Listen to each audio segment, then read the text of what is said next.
अस्सलाम वालेकुम दोस्तों, एनएमडी अकेडमी का सोर्स में मैं आपको खुशामदीद कहती हूँ। अगर आपको इस वीडियो की कोई भी चीज़ समझ आए तो प्लीज़ इस वीडियो को लाइक करें, अपने फ्रेंड्स फेलोज और उन स्टूडेंट्स के साथ इसको शेयर करें जो कोचिंग को अफोर्ड नहीं कर सकते।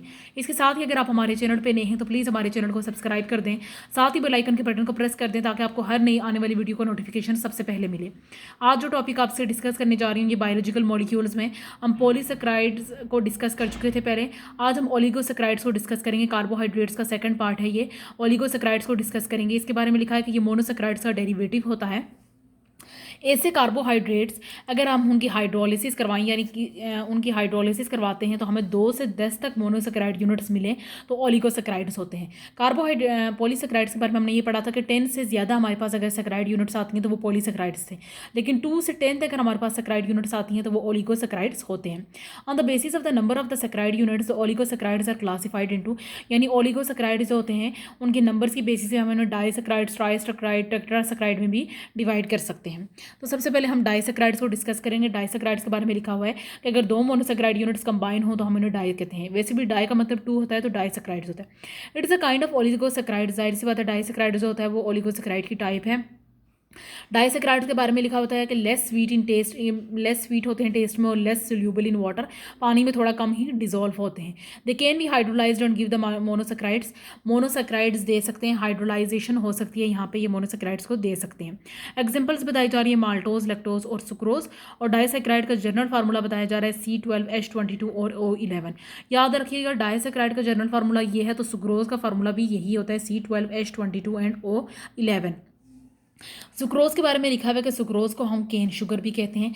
It is occur evidently in the, sucrose हमें कहाँ कहाँ पे मिलता है? शुगर केन में मिलता है, गन्ने में मिलता है यानी शुगर बीट में, पाइनएप्पल में मिलता है, सोरगोम में मिलता है और ऑल स्वीट फ्रूट्स में, जितने भी स्वीट फ्रूट्स वहाँ पे हमें सुक्रोज मिलता है। लिखा है कि सुक्रोज को पूरी दुनिया में घर पे जो आप स्वीट डिशेज़ बनाती हैं वहाँ पर भी यूज़ किया जा सकता है। यानी जो घर पर लोग स्वीट डिशेज़ बनाते हैं उसमें भी अगर आप नेचुरल या फ्लेवर ऐड करना चाहते हैं तो आप सुक्रोज को ऐड करें तो वो स्वीटनर के तौर पर काम कर सकता है। प्लांट्स में लिखा हुआ है कि सुक्रोज जो होता है वो ट्रांसपोर्ट डाइसेक्राइड कहलाता है। प्लांट्स में हम सुक्रोज को ट्रांसपोर्ट डाइसेक्राइड कहलाते हैं क्योंकि प्लांट्स में जो खाना होता है वो सुक्रोज की फॉर्म में ट्रांसपोर्ट किया जाता है।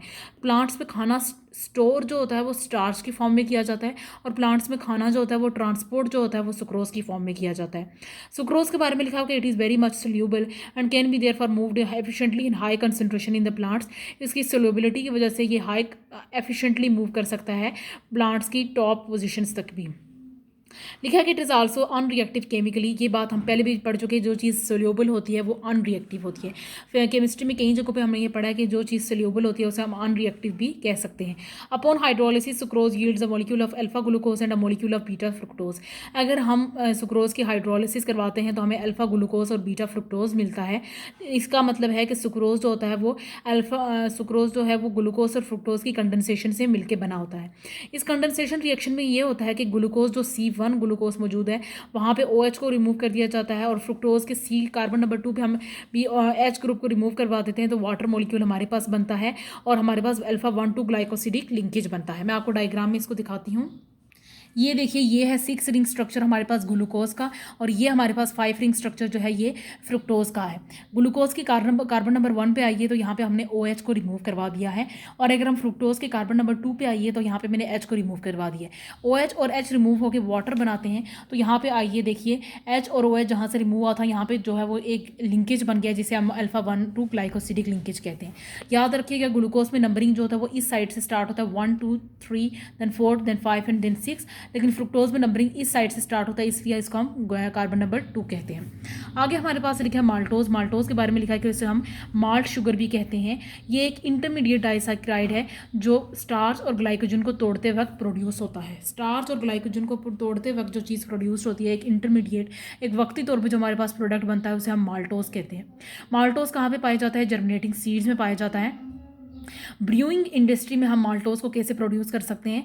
बार्ले स्टार्च को आप जब तोड़ते हैं तो हमारे पास माल्टोज प्रोड्यूस होता है with the help of amylase enzyme. ठीक है, इस प्रोसेस को हम माल्टिंग भी कहते हैं। अपॉन हाइड्रोलिसिस, अगर हम माल्टोज की हाइड्रोलिसिस करवाते हैं तो हमारे पास 2 मॉलिक्यूल्स बनते हैं अल्फा ग्लूकोज के। इसका मतलब ये है कि माल्टोज जो है वो 2 अल्फा ग्लूकोज की कंडेंसेशन से बनता है। इस रिएक्शन में अगर आप देखिएगा हमारे पास जो है ग्लूकोज OH ग्रुप जो कार्बन नंबर 1 पे मौजूद है वो रिएक्ट करता है OH group at the carbon number 4 of alpha glucoses. ये देखिए हमारे पास दोनों अल्फा ग्लूकोज हैं। दोनों अल्फा ग्लूकोज में से जो कार्बन नंबर 1 पे OH है वो रिएक्ट करता है कार्बन नंबर 4 वाले H के साथ, तो हमारे पास वाटर मॉलिक्यूल रिलीज होता है और हमारे पास जो लिंकेज बनता है इसे हम अल्फा 1,4 ग्लाइकोसिडिक लिंकेज कहते हैं। अल्फा 1,4 ग्लाइकोसिडिक लिंकेज इसलिए कहता है क्योंकि हमने कार्बन नंबर 4 पे रिएक्ट करवाया था पहले को, पिछले वाले में हमने कार्बन नंबर 2 पे रिएक्ट करवाया था, तो अल्फा 1,2 ग्लाइकोसिडिक लिंकेज कहा जा रहा था।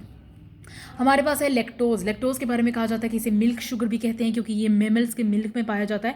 4 to 6% जो है लैक्टोज काउस के मिल्क में पाया जाता है और 5 to 8% लैक्टोज जो हमारे ह्यूमन मिल्क में पाया जाता है।